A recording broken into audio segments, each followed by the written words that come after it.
All welcome to Hadya vlogs. ఇంట్లోనే ఈజీగా బ్రెడ్‌తో pizza ఎలా చేసుకోవాలో చూసేద్దాం రండి. అది కూడా ఓవెన్ లేకుండా. ముందుగా బ్రెడ్ స్లైసెస్‌ని అంచులు కట్ చేసి పక్కన పెట్టుకోవాలి. ఇప్పుడు పిజ్జా సాస్‌ని ఈ బ్రెడ్ స్లైసెస్‌పై అప్లై చేసుకోవాలి.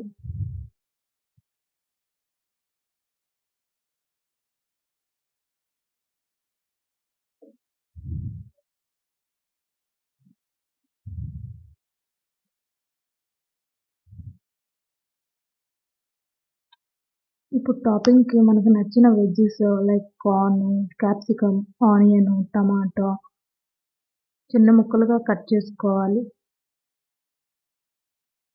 ఇవి కూడా పక్కన పెట్టుకొని, ఇప్పుడు బ్రెడ్ పైన చీజ్ స్ప్రెడ్ చేసుకొని, దానిపై వెజ్జీస్‌ని ముందుగా కట్ చేసుకున్న వెజ్జీస్‌ని ఒక్కొక్కటిగా వేసుకోవాలి. దీనిలో మనం నచ్చితే పన్నీరు, మష్రూమ్ ఇలా ఏవైనా యాడ్ చేసుకోవచ్చు. చూడండి నేనైతే ఈ వెజ్జీస్ యాడ్ చేస్తున్నాను.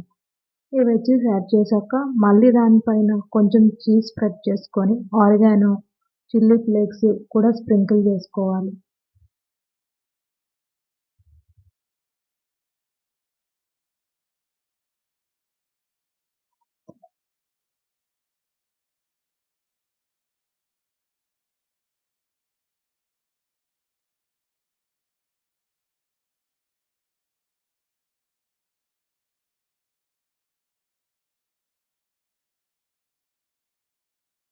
స్టవ్ ఆన్ చేసి పాన్ పెట్టుకొని కొద్దిగా బటర్ అప్లై చేసుకొని బటర్ వేడయ్యాక ముందుగా ప్రిపేర్ చేసి పక్కన పెట్టుకున్న బ్రెడ్ స్లైసెస్‌ని ఒక్కొక్కటిగా దానిలో నెమ్మదిగా పెట్టుకొని లో ఫ్లేమ్‌లో మాత్రమే ఒక 10 మినిట్స్ కుక్ చేసుకుంటే సరిపోతుంది.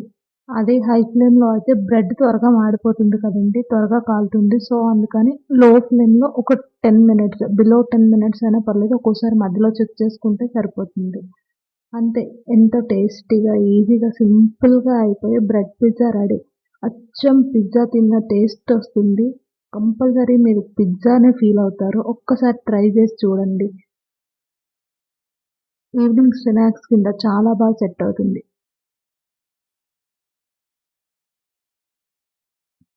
దీన్ని బ్రౌన్ బ్రెడ్‌తో కూడా చేసుకోవచ్చు.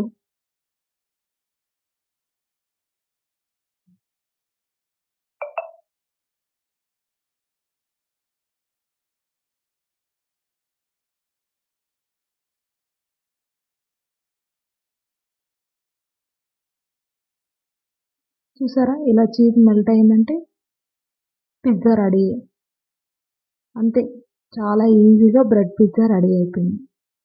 చాలా టేస్ట్‌గా ఉంటుంది. ఈవినింగ్ స్నాక్స్ పర్ఫెక్ట్ అసలు. ఒకసారి ట్రై చేసి చూడండి. Thank you for watching.